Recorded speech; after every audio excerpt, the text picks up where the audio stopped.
Today's episode has been brought to you by Schedulicity.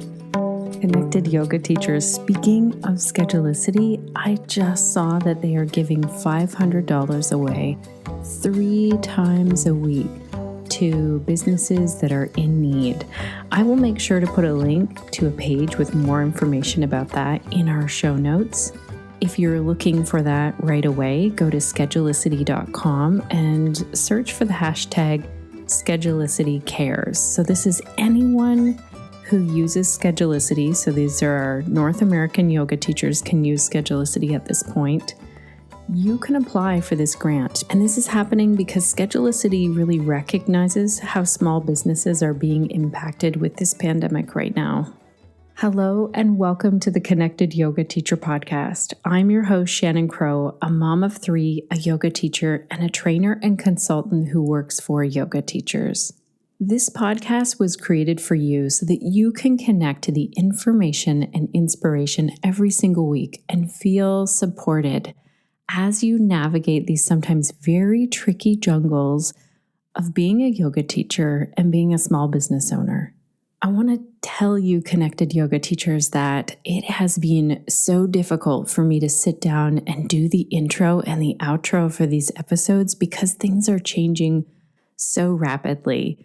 I am recording this episode that will go out in the middle of April, and things have changed so much in the last 4 weeks. For one, I haven't left the house other than going out for walks and going out to my garden, which feels really strange. Especially, I'm starting to really miss the connection with my yoga students at the PT office. Also, I'm recognizing the disconnect that I'm feeling because I've gotten away from my regular morning routine and my regular yoga practice. And there is nothing holding me back from this except my own mind. So I wake up in the morning and I feel like I need to get started and I need to get the work done. And this is something that my mind is almost like a trick from my mind. And I feel like it's really applicable right now because this episode today with Barrie Risman is all about strengthening your personal practice. And I started to wonder this morning, am I struggling to do these intros and outros more than usual because I have been away from my morning practice? So guess what I did? I got down on my mat. I did some breathing. I did some very slow moving, and it made such a difference. So if you are in the same boat as me, if you are getting caught up in checking the news or diving into business things or putting out fires with your loved ones, take a moment right now, maybe even press pause or come down to the floor as you listen to this episode and see if you can find some subtle movement. Barrie and I did this interview before anything coronavirus, and we actually did a follow-up chat in the Connected Yoga Teacher group. So I will make sure to link to that in case you want to hear more about her thoughts around deepening our practice in times of crisis, in times of a pandemic. I also really want to link to 4 conversations that Barrie did with various yoga teachers from around the world. What I am really excited about is that today's episode is applicable in any time. That's what I realized when I had to listen back to this audio, and I thought, yes, this is the one that will fit really well right now. As yoga teachers, we all know what it's like to have a regular yoga practice and then to deepen it.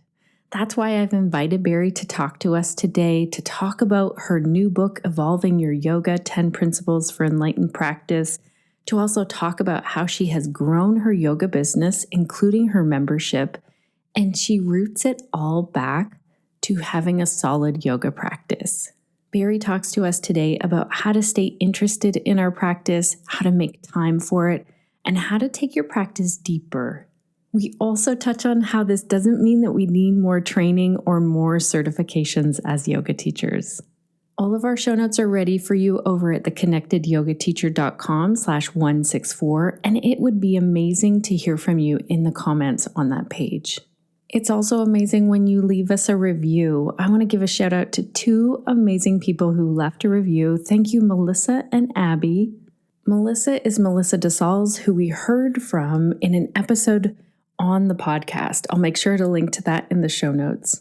Melissa says Shannon does such a great job of shedding light on topics that come up in yoga practice, but that are uncomfortable for most people to talk about. She clearly cares about improving the practice of yoga for both instructors and students. She takes the time to interview people for the benefit of the practice. Thank you so much, Melissa. It is so great to stay connected to you and to really see the work that you're doing in the world in all things pelvic health. Also, a shout out of thanks to Abby from the US. Abby says, this podcast is so full of valuable information for yoga teachers. My favorite episodes have to do with the business and marketing side of private yoga. I've learned so much and will continue to listen to the past episodes until I get all caught up. Thank you, Shannon, for providing such a valuable resource. Abby, I'm wondering if you're all caught up. You wrote this review a while ago, and I really appreciate you taking the time to do that. And before we dive in and talk to Barrie, I want you to hear our hot tip of the week from the team over at Schedulicity.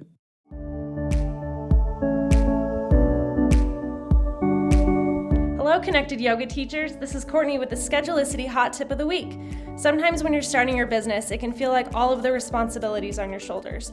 But our award-winning support team is here to help. You can reach us 7 days a week for a phone call, live chat, or email question. When you're on Schedulicity.com, click the purple speech bubble button in the lower right-hand corner of your screen and say hello. We love to help, and we're excited to watch things fall into place for your business. You got into this business to do yoga, not to have to run a business. So let us handle the business and you handle the yoga.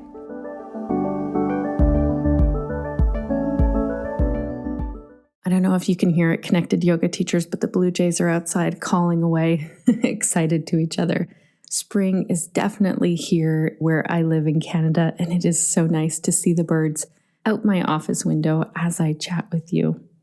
Alrighty, let's dive in and meet Barrie Risman. Barrie is widely regarded as one of Canada's most highly skilled yoga educators, teacher trainers, and mentors. She has been a dedicated student of yoga for more than 25 years and has been teaching for almost 2 decades. Barrie taps into her experience and knowledge to share a uniquely accessible, authentic, and integrated approach to yoga. Barrie is the creator of the Skillful Yogi, an online practice and study community of yoga students and teachers from around the globe. She has also created professional development courses, retreats, and mentoring programs for yoga teachers. I first connected with Barrie when I saw her amazing book, Evolving Your Yoga, 10 Principles for Enlightened Practice. If you haven't checked it out yet, I highly recommend you do.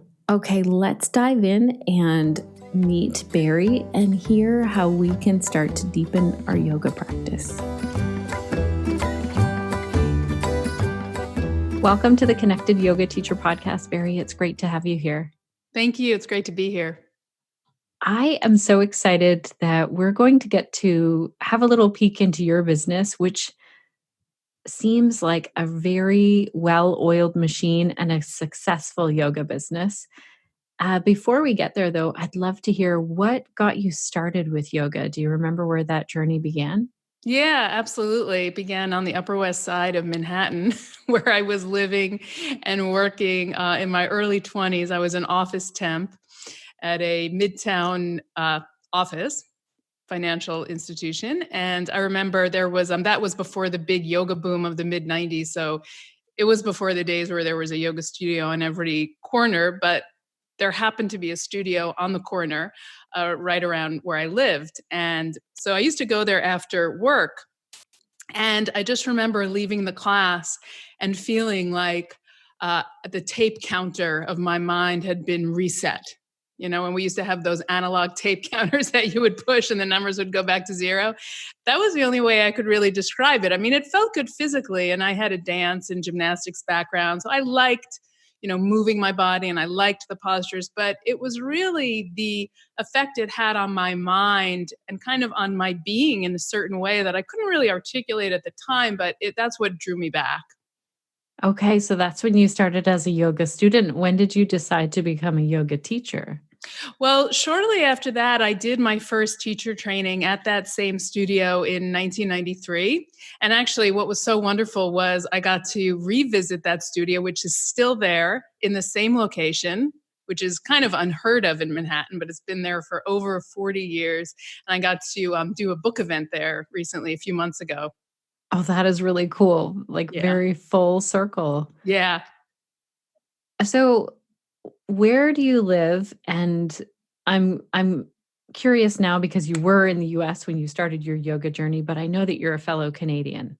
Yeah. So I'm originally from New York. I grew up on Long Island, not far from Manhattan. And I married a French Canadian. So that's what brought me to Quebec. And we live in the Eastern Townships outside of Montreal in a little village called Sutton. Wow. Yeah. Okay, very nice. I Hmm. love Quebec. So many parts of Quebec are amazing places to visit. Yeah. I feel really, really fortunate to be here. Yeah. It's a beautiful place. So then fast forward to now, you've written a book which was released this year while we're recording. And also you have a membership site. So map out the parts of your business if you don't mind. Like what is the Sure. work that you now do and who do you do it for? Sure. So, just to back up a little bit about how I got here, because I think that might be interesting also for your listeners, is I've been teaching full time since 1999. When I moved to Montreal in 2004, I was, an independent teacher that went all over teaching at different studios. And in 2011, I opened my own studio in Montreal and ran that for 5 years. And in 2016, I sold my part of the studio and to focus on writing the book. So it was about 3 years of writing. I was still teaching a little bit. And it was during that time that my family also moved from the Montreal area to the country. So it was about 2 or 3 years of focusing a lot on writing and editing and producing the book. And at the during the last stages of writing the book, I had been teaching online since 2015. I started teaching online to support a group of teachers in Nova Scotia who had just finished their teacher training and had questions about how to integrate and assimilate all the information they'd received in their training. Because, as we know, often 200-hour trainings kind of end. And unless we're ready to go on to a 300-hour training, it's kind of like we're launched out into the big wide yoga world out on our own with all this information and really maybe not a community to support us or a place to ask questions or integrate everything that we receive in training. So I saw a real need to support new teachers, not simply in giving them new information, but helping them integrate and assimilate what they had already learned in training. And so I started what was called the Skillful Yogi mentoring program, which was a group mentoring program where we went through a program that was first focused on personal practice, because that was one thing I had seen and heard from new teachers, that it was really hard to maintain and stay excited about one's personal practice, which I think is super important for anyone who's teaching yoga. So we had a session on personal practice. We had a session on going deeper into yoga philosophy, because I think at first, again, in the 200-hour training, what we learn about yoga philosophy can not only be kind of limited, but it can feel kind of disconnected from the physical practice. So how to bring the teachings and the wisdom of yoga into one's practice and into one's experience and into one's teaching. And then we focused on teaching skills, just kind of the nuts and bolts of, what happens when you go from teaching within the context of a training to teaching like real bodies, real life situations. And again, to provide support based on my experience. So I had been doing that since 2015, but as the book neared completion, I got really excited about starting to teach from the content of the book, to actually share some of the principles and approaches to asana practice that I talk about in the book. And so I started teaching courses based on the book, and that turned into my membership. Oh, So now on the fascinating. membership,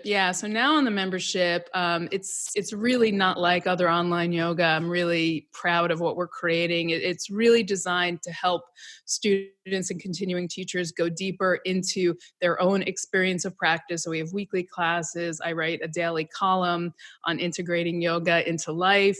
We have talks, we have meditation, we have pranayama. We have also guest teachers. So it's really designed to support people in going deeper into their practice and really bridging, again, what we learn in trainings and what we experience on our mat into our lives, which of course is really the basis, I think, of what makes us stand out as teachers. Mm-hmm. I have so many thoughts and questions now. What I'd love to focus on for now is for the new yoga teacher, like say someone who just gets out of their 200-hour, or maybe they've been teaching for a while. I feel like your story might feel very out of reach for them. Like I know some yoga teachers who say, I want to start taking my yoga online, or I want to grow my classes. And they might look at your story and think, well, you wrote a book, like you took 3 years to write a book, and now you've built this membership site and this online business, and you've written many articles. Like, how do I get there?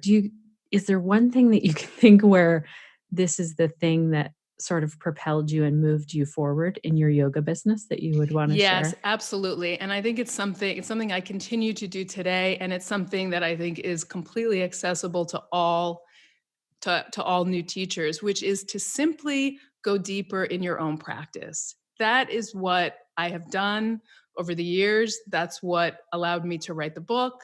That's what allowed me to begin teaching online. That's what allows me to continue to be a teacher of teachers. It's that I've really dedicated and prioritized time to going deeper into my own experience of yoga and learning from that and trusting that as a source of wisdom. And it's really, I think that's really the only way. You know, we can focus on the tactical stuff, we can focus on the practical stuff. And I do that with my coach. You know, we talk about workshop names, we talk about, you know, how to structure a series of classes, all that. But really, what will differentiate new teachers and even more importantly, I think what will carry them through and allow them to stay enthusiastic about and inspired about what they do and committed to what they do is loving their own practice. That's really the key that I see for the teachers I work with. If we can stay inspired about our own practice, if we can stay interested in our own practice, that's really the key. So when you say, I love this, I shared with you before we hit record that I recently got away from doing my yoga practice and then got back to it and was like, oh, this is what makes my life so much easier. And you're right. It makes me showing up in my business. It adds a different element to it. So what I want to clarify is you said deepen our practice or really enjoy it and love it. What does that deepen mean to you? I'm worried that our yoga teachers might think that means I need to practice an hour every single day, or I'm just not going to be connected or have a deeper practice. Like, what does that mean? How do we deepen it? I love that question and I'm really glad you asked that because I actually think we can go deeper in our practice without necessarily doing more or working harder or achieving more difficult poses, you know, which is what we tend to think about advanced practice or deep practice is doing poses other people can't do, right? And then when other people get to do them, we got to figure out something else. So a couple things I want to say about that. I do think we need a regular engagement with yoga, not that has to be an hour a day or even has to be every day. I actually talk a lot in the book about how I think we need to start expanding our ideas of what practice looks like to serve us in different seasons and times of our lives. You know, I've gone from periods where I could practice for an hour or 2 hours every day, 6 days a week. And then I've gone through times, you know, when I was a new mother, for example, where my practice was whatever I did when I came to my mat, or if I could just be aware of my breath while I was nursing my daughter or whatever, you know. So there are times when I think we need to really expand our ideas of what practice looks like. And I think that just doing that helps us deepen our practice because we start to recognize that no matter how busy we are, we all have pauses in our day. We have moments where we can simply pay attention to what's happening in the moment, where we can look outside and get a more expanded perspective just by observing nature, where we can connect to our breathing while we're while we're doing anything, and all that serves to bring the experience that we have on our mat in the formal practice. It helps to bring us back there. But Right. I want to go back to what you were saying, how recently you got away from your personal practice and then you came back. Because I think that in itself is a way of deepening practice. I talk about in my book, one of my principles is just being a student. And I say that the very first, the prerequisite for being a student of yoga is the willingness to begin again. Right. So if we are in this for the long haul, the question is not if we're going to get disconnected from our practice, it's when and how are we going to bring ourselves back once we've done that. So I think a lot of us, it's easy, to get caught up in kind of that self-sabotaging cycle of setting expectations for ourselves in yoga and then falling short of those expectations and then kind of feeling guilty about letting ourselves down. And that creates a relationship with our practice that isn't necessarily welcoming or nurturing. And I think it's really important for us as teachers to break through that and find a way to welcome ourselves back to the practice, because that is what we're going to want our students to do. Right. When our students have been away, what do we tell them? We tell them, come back. If they say, I've been too busy to practice, there's too much going on, I'll come back to your class when things slow down. What do we tell them? We say, this is when you need your practice the most, so just coming back to the practice itself, I think helps us value it more. Like you said, I came back and it was like, this is what supports me in my life. And then that's what you share with your students. That becomes a real experience for you. So just that is a way of deepening practice. The other thing I would say is go back to what made you fall in love with yoga in the first place. Most of us, we become yoga teachers not because it's necessarily a career choice that we're making from a practical move. In fact, that's what I tell trainees, like, if this is just a career move, like, think again, because we have to love what we're doing. And by and large, most of us are teaching yoga because we love it and it's transformed our lives. So just to connect back to that initial passion and spark and see, where are you in relationship to it? How has it changed over time? Where have you come since you first started yoga? I think the real missing piece for a lot of us, not just teachers, but in the commercial yoga world by and large, is the self-reflective piece. It's the piece of self-inquiry. And that's one of the big things I think we need to reclaim as yoga teachers, that yoga is not just what we do. It's how we reflect and learn from what we do. And that's especially true for teachers. Like Patanjali talks about that the practice has to include swadhyaya, the self-inquiry aspect, in order to make it a transformational practice. Otherwise, we're just doing.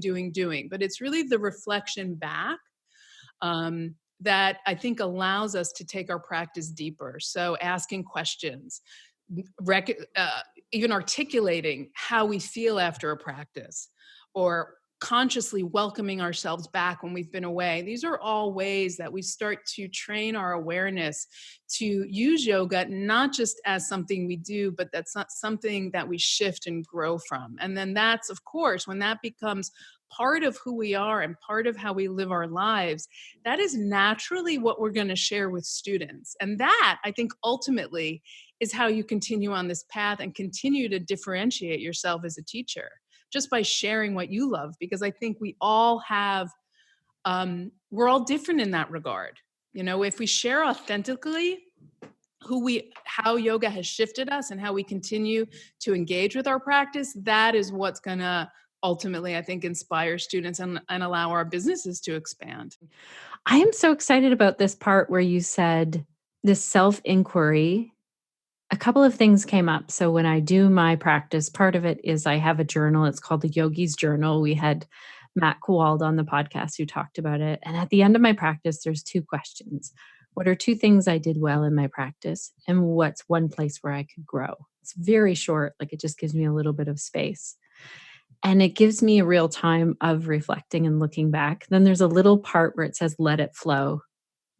And I work very hard at my practice not being me practicing to be a teacher, that I'm not trying to take notes or or, I need to write this down so I can share it with my students. But if something really sticks with me in my practice, then I might write it there and it might slowly come into my teaching.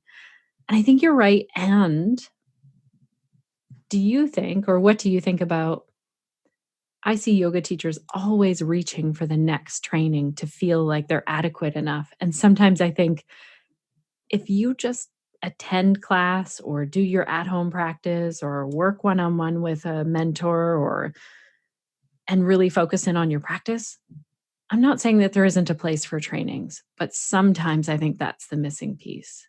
I'd be curious to hear your thoughts on that. Yes. In fact, I recently wrote a blog post called The Curious Case of the Overtrained and Underconfident Teacher. Because so many teachers come to me and they have hundreds and sometimes thousands of hours of training. And yet they don't actually feel super equipped to stand in front of a group of students or take care of the people right in front of them. And I totally agree with you. There is a place for training. We need to get the skills. We need to get the knowledge. However, I also think that once we've had a basic level of training, what becomes really important is exactly what you said. I think personal practice is essential.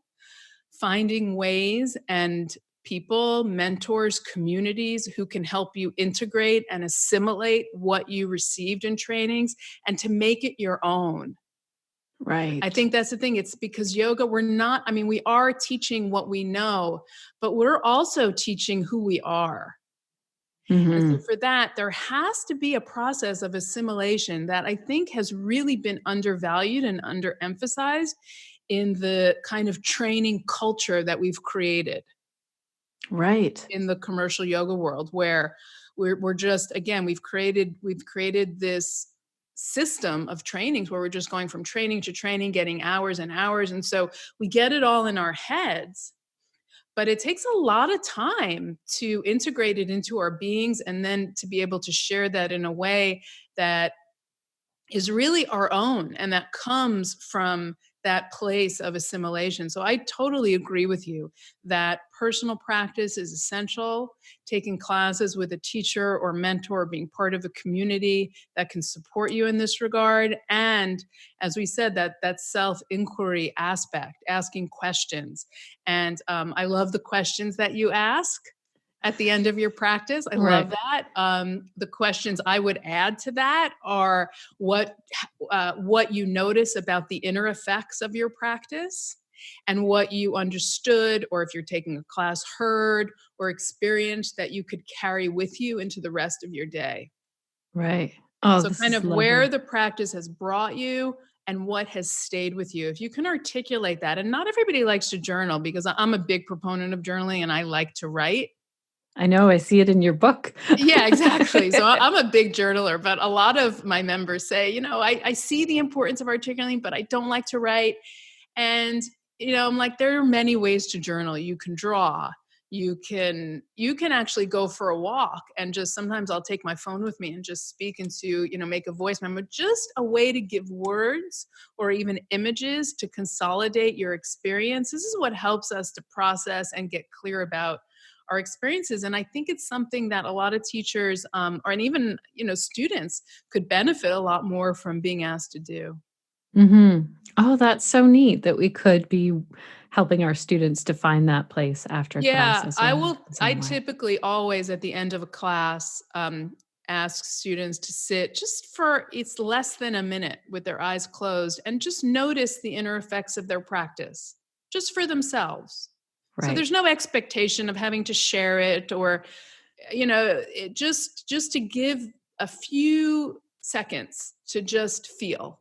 Right. And if words or images come, they come. But to give that opportunity to bridge the physical practice with the rest of one's life. Right. In a conscious way, I think is really important. I love that you brought this up because I focus so much sometimes on this podcast and in my own business about the nitty-gritty details of running a business. So like social media or doing your accounting or marketing or whatever.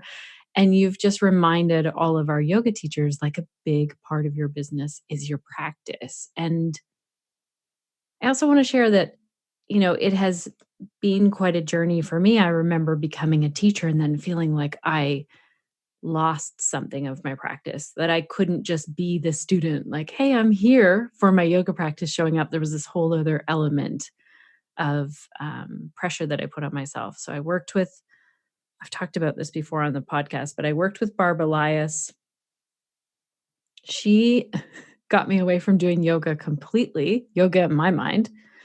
She got me to watch Netflix while I moved my body in different ways, a lot of like personal training with this, like to bring me back to what it was like to do movement and be quote unquote, do something selfish. That was the Netflix piece.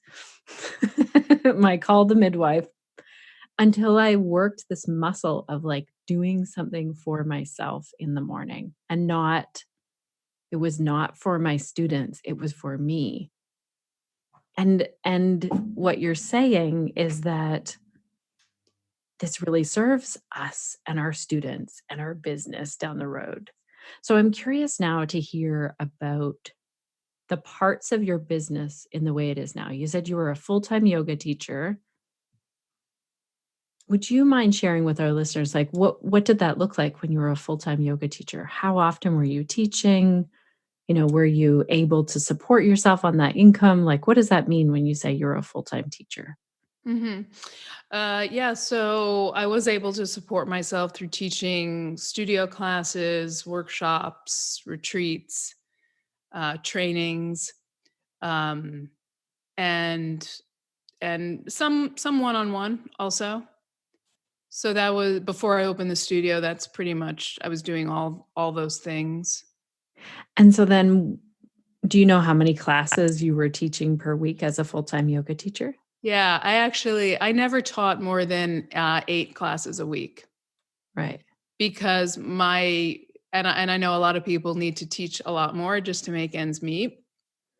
So I was fortunate given this was again 15 years ago. So it was a little bit different situation in the yoga world.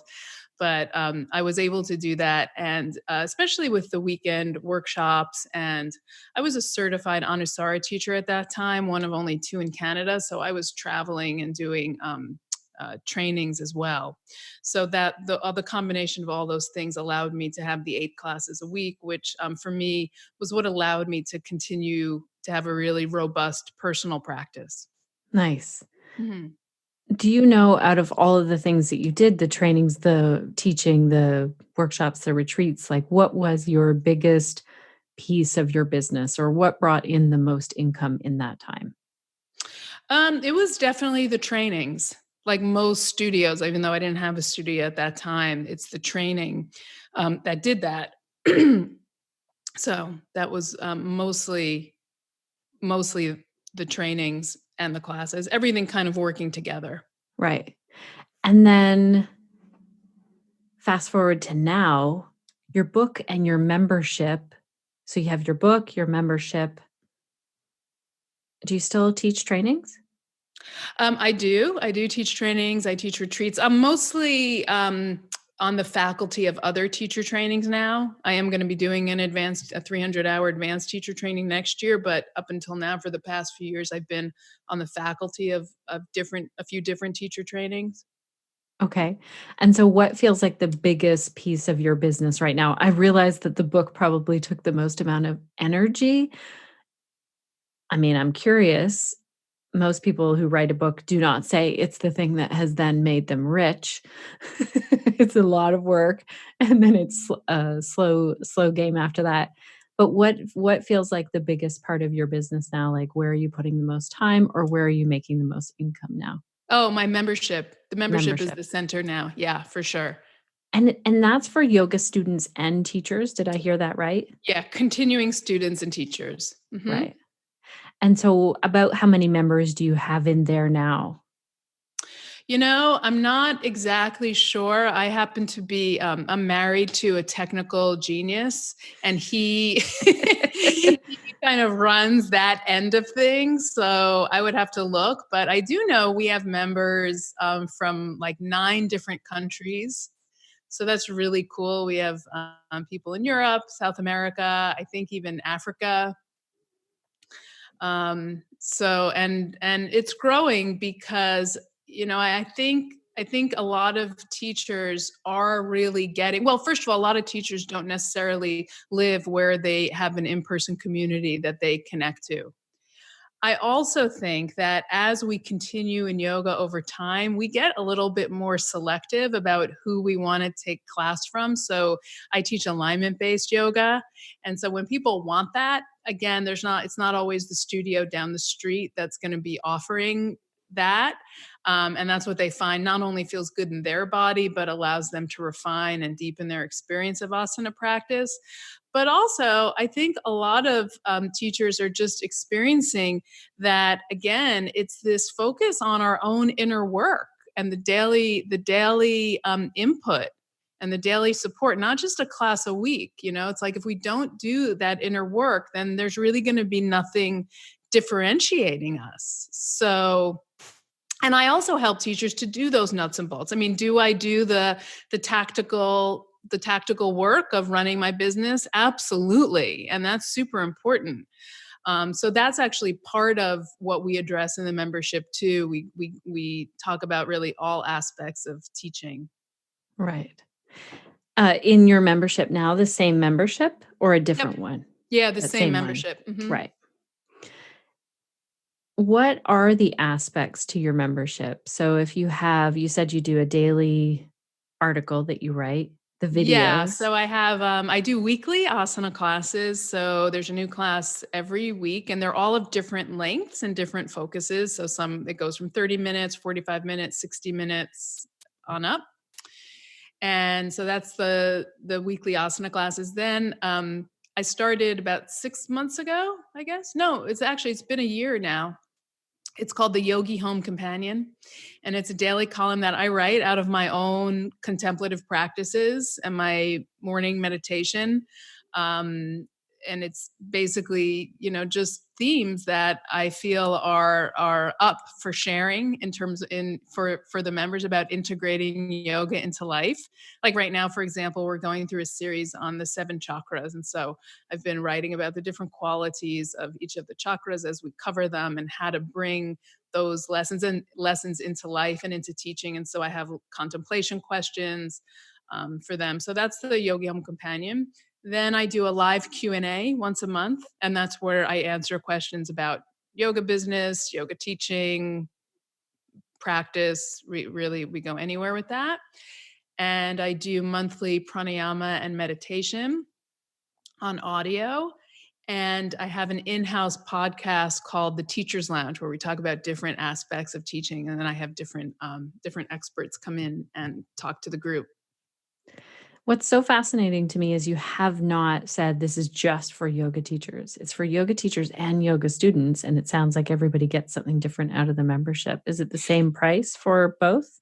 Yes, it is. It is. And I specifically did that because I know that there's a whole group of practitioners that are interested in exactly what I'm talking about, that you don't have to be a teacher to want to use yoga as your path of self-development and personal inquiry. So I have a lot of people that are just really interested in not just the asana practice, but how do I bring my experience on the mat into my life.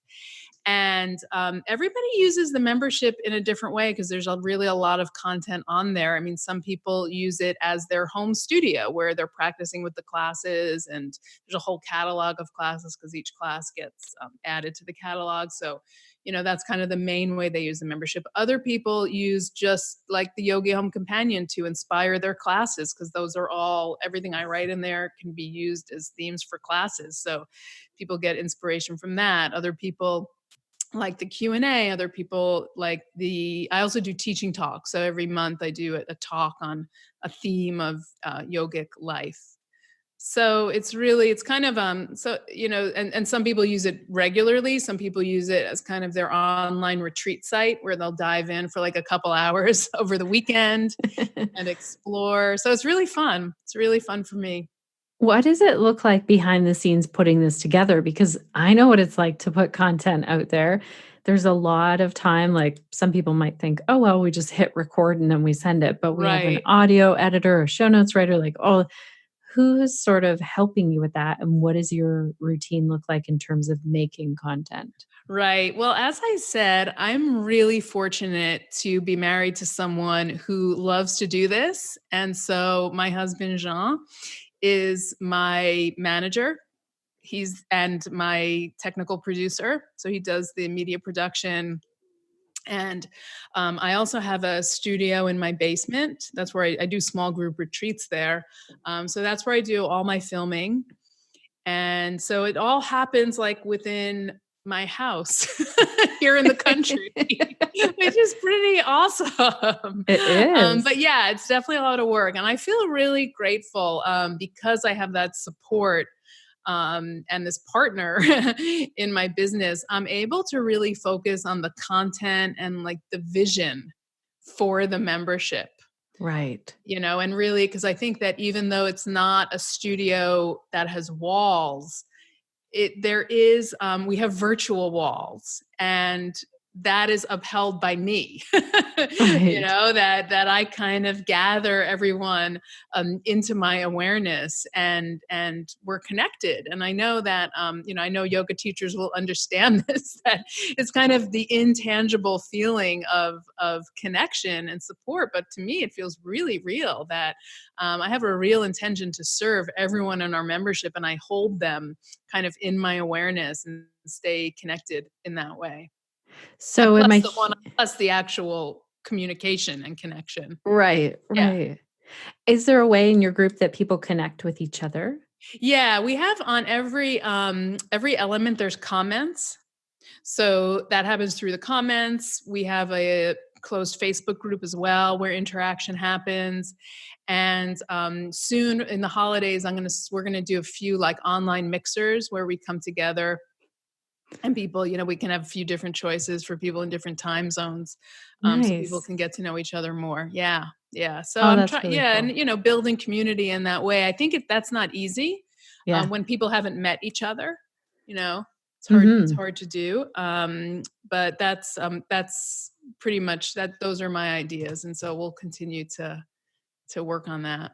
So then do you make the content and then just pass it over to your husband and say, "Here, you put this online, get it edited, do the thing," and he does that portion of it? Yeah, That's really exactly. nice. Yeah, I know. I know. That's what it's like when I make a podcast and then pass it over to Suzanne and then yeah.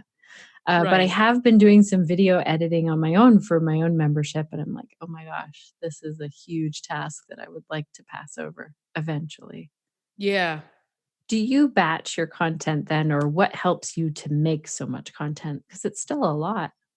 Yeah, I actually don't batch my content, and that's purposeful because like when you were saying before you were talking to another teacher who said she needed to know a few weeks before to get this podcast up on social media, I don't do that. I really want things to be fresh. I feel like again what differentiates us as teachers is being able to be present to what's happening in front of us in the moment. So, of course I think about things and I have a parking lot of ideas that come up, but in terms of my content, I really want it to be fresh. It's like I don't want the bread that was cooked a week ago. I want like the hot, fresh meal, and I think it's the same with our content. I think there's a reason why things come up. And I so many times when I write my column in the morning, people say it sounds like you were speaking exactly to me. Like this is exactly what was on my mind. I mean, many of us as teachers have heard that, like that thing you said before class, that's exactly what I needed to hear today.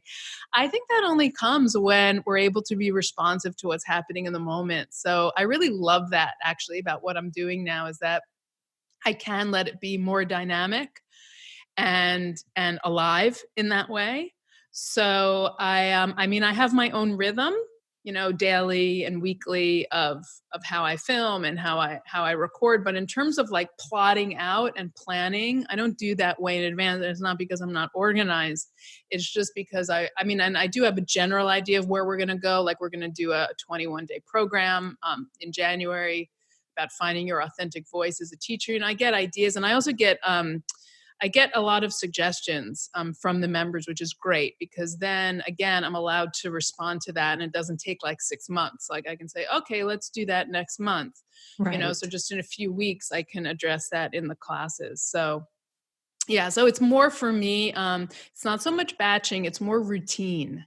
Right. It's like So my what does daily that look like routine. for you? Can you walk us through what a week would look like or a day Sure. that Yeah. enables you to do that? Yeah. So usually when I get up, my favorite way to do it is to meditate and journal before the rest of my family gets up.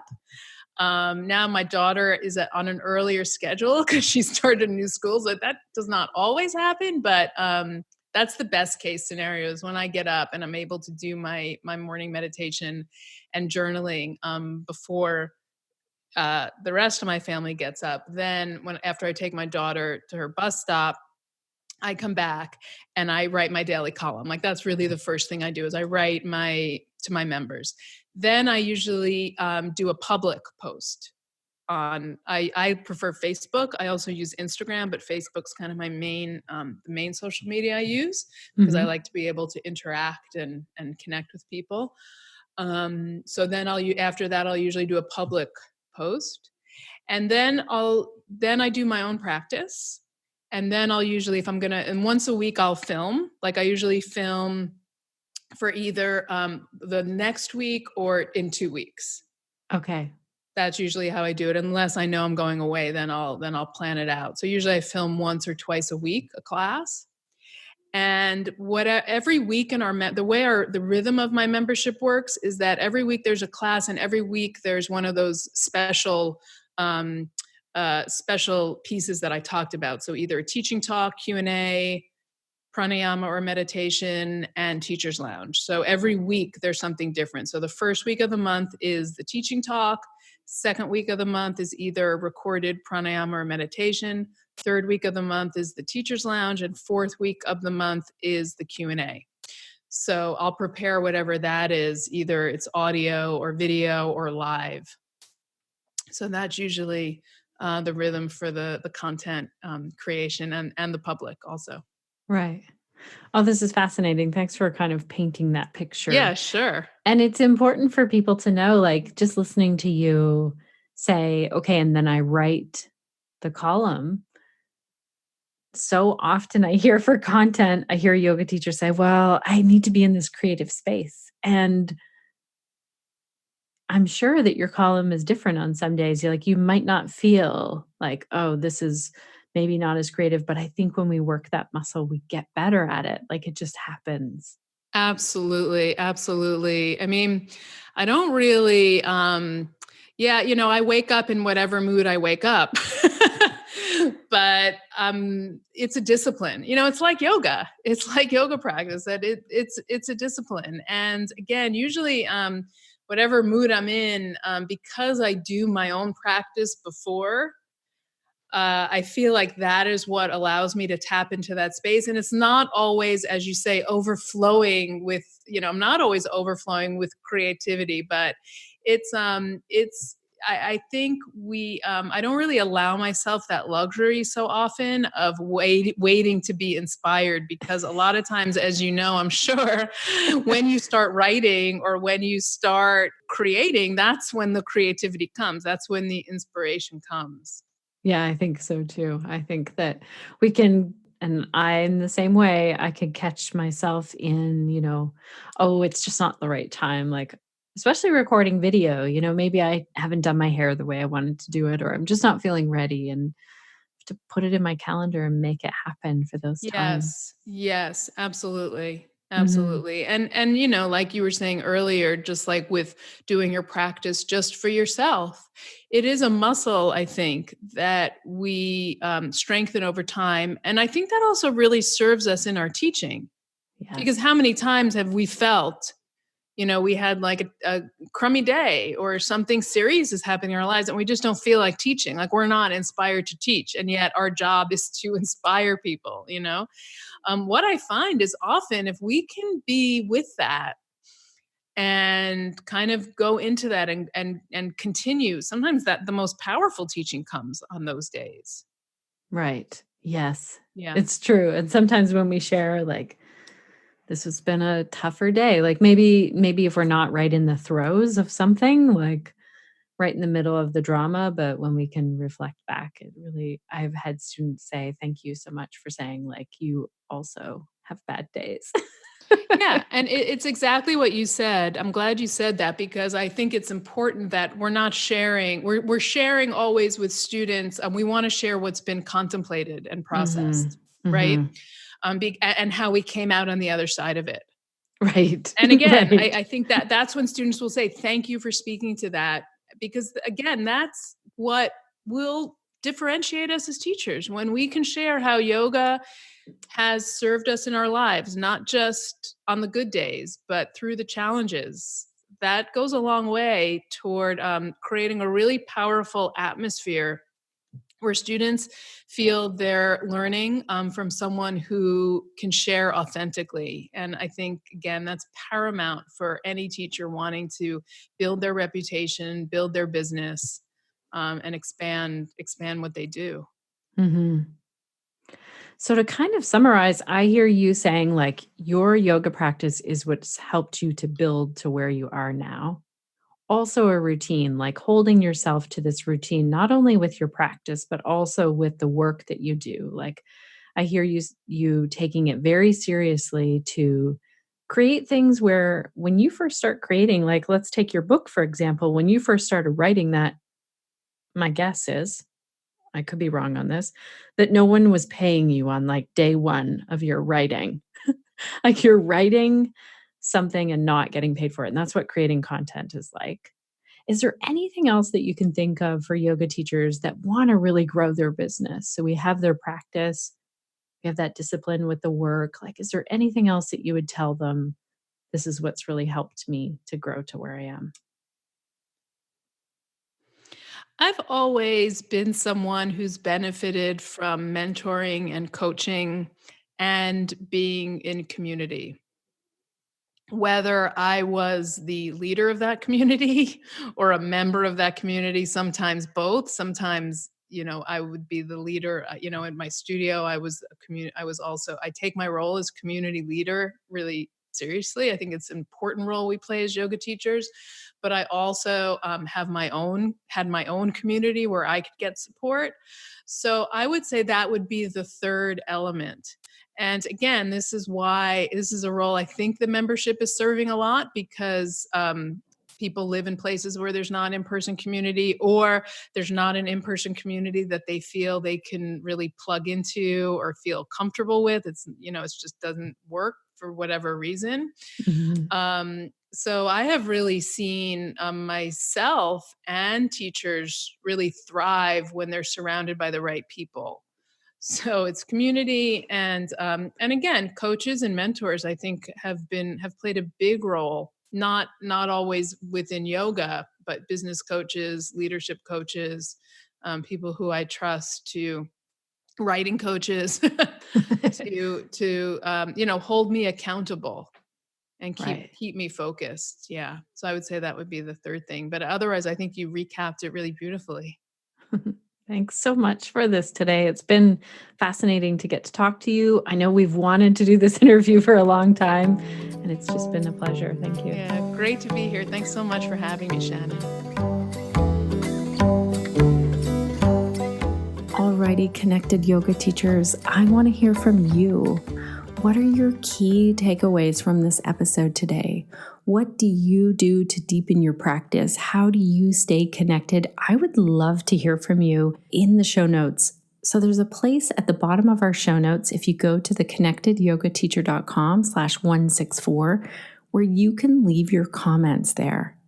I'm definitely looking for some ideas of how I can stay connected to my practice right now. And I'm also really excited because my brother has just created this online tool where I can actually go in and see yoga teachers from all around the world sharing live online classes. I can see the schedule in my time zone. So I can basically do a yoga class almost any time of the day. If you are teaching online and you would like to submit your yoga classes to that schedule so that maybe I can show up for one of your classes, make sure to check this out. It's on our website. If you go to theconnectedyogateacher.com, and you can see where we have the live schedule of yoga classes there on our website. I also want to let you know, Connected Yoga Teachers, that I am working on an idea that I'm hoping seems as good as it does in my head out in the real world. So I really want to help you to get online to teach your yoga if that's what you would like to do. We have had a flood of posts, emails, questions come in, and I'm trying to figure out how I can answer your questions, not just in one-on-one consultation calls, because in that way I can only work with one yoga teacher at a time, but instead as a collective group, and not just answers from me, but answers from people who are really doing it. So stay tuned. This is still in the idea phase of things. I'm working on it. I have the idea outlined in my mind. A few people, it's really interesting, reached out to me, and it seems like it's a really good fit, and they didn't even know about the idea in my mind. So if you want to be the first to know about that, make sure that you go to our website and sign up for our newsletter. That's probably the first place where you will hear about it. And I will for sure tell you about it on the podcast once the idea has a solid place to go and check it out. I want to send such a huge gratitude of thank you to our entire team. They have really been supporting me. I have been supporting a friend and a family member who are needing medical attention right now. And our team is doing so much behind the scenes to make this podcast possible, to make sure that you get each and every episode, and also to really take care of everyone in the Facebook group. So huge thank you, Suzanne, Crunch, Nick, and Sinead, not only for what you're doing for all of our Connected Yoga teachers, but also how you're supporting me and checking in. It is unbelievable, the support that you've given. One last note, Connected Yoga teachers, I want you to know that if you are going through tough days, you are not alone in this, and we're in it together. Reach out into our Facebook group when you need support. A lot of Connected Yoga teachers have told me that is where they're going when they have questions, or they need to really share with their community, or they need to connect. So find those ways that you can do that. And also give yourself some grace for the tough days, for the days when you haven't connected to your yoga practice, you haven't gotten to your mat. Just acknowledge what you're in and learn from it. Right now, I'm learning that I am more effective in life. I'm learning again for like the millionth time. I am more effective when I'm connected to my practice. And that doesn't mean that I always get to my practice. So I would love to hear from you if you feel motivated to just do one breath, 1 minute of meditation, one pose, one walk outside, one, moment of sitting and looking out the window at nature. Let's finish off today's podcast in a little bit of a different way. Let's take an inhale together and a nice long exhale.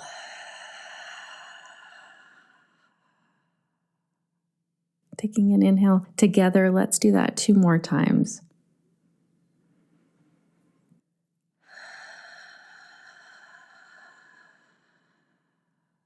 In your own time.